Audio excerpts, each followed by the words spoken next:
मैं मासूम हूँ, इसका मतलब यह नहीं होता है कि मेरा मदद करने वाला कोई भी नहीं है।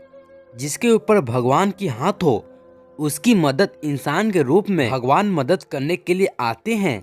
आपने यह कहावत सुना ही होगा, जिसका कोई नहीं होता है उसका भगवान होता है। कुछ इसी तरह मेरे साथ भी होने वाला है। मैं गरीब जरूर हूँ, मगर दिल से नेक हूँ।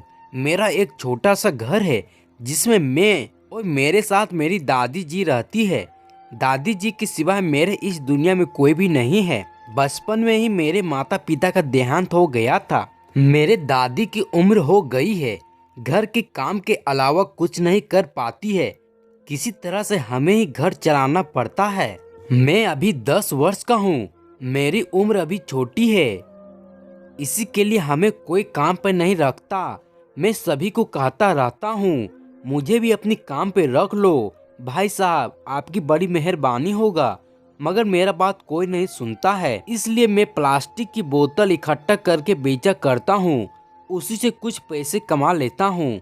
उस पैसे से बड़ी मुश्किल से घर चला पाता हूँ। मेरा घर का छत फूटा हुआ है।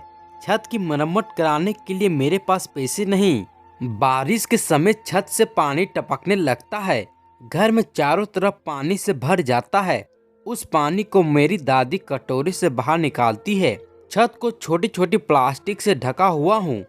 मैं प्लम्बर की दुकान से गुजर रहा था, तभी मुझे प्लास्टिक की मोटी चादर दिखा।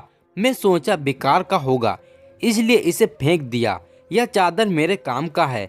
मैं इसे उठा के ले जाता हूँ। जैसे ही उठाया, उसी समय प्लम्बर जोर से चिल्लाया और बोला, उसे रखो। मैं रखा नहीं और लेकर भागने लगा।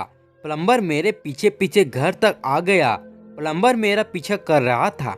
मुझे मालूम नहीं था। जब मैं घर पहुंचा, तब मैं वो प्लास्टिक की चादर घर के छत पर रख रहा था। उसी समय प्लम्बर सब छुप के देख रहा था।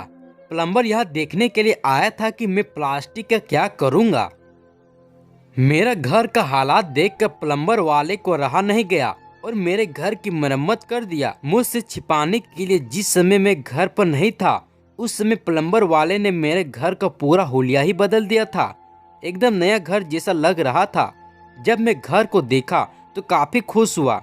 मैं दादी को पूछा, दादी घर की मरम्मत किसने किया?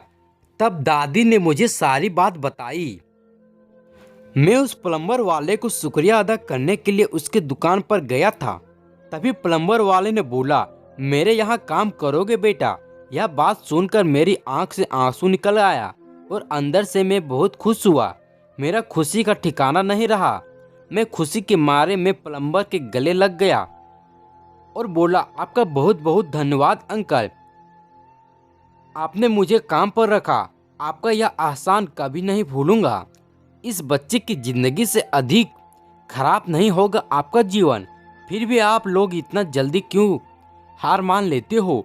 अगर आपने ठान लिया है कुछ कर दिखाने का, तो दिखाना है, चाहे जो हो जाए। यह आपका जीवन है। आपको सोचना है हमें कैसे जीना है। आपको निराश नहीं होना चाहिए। कभी न कभी मंजिल मिल ही जाएगी और एक दिन सबका टाइम आता है, चाहे दुख हो या सुख। जब आप डिमोटिवेट हो जाते हो, तो एक बार अपने माँ बाप की ओर जरूर देख लेना।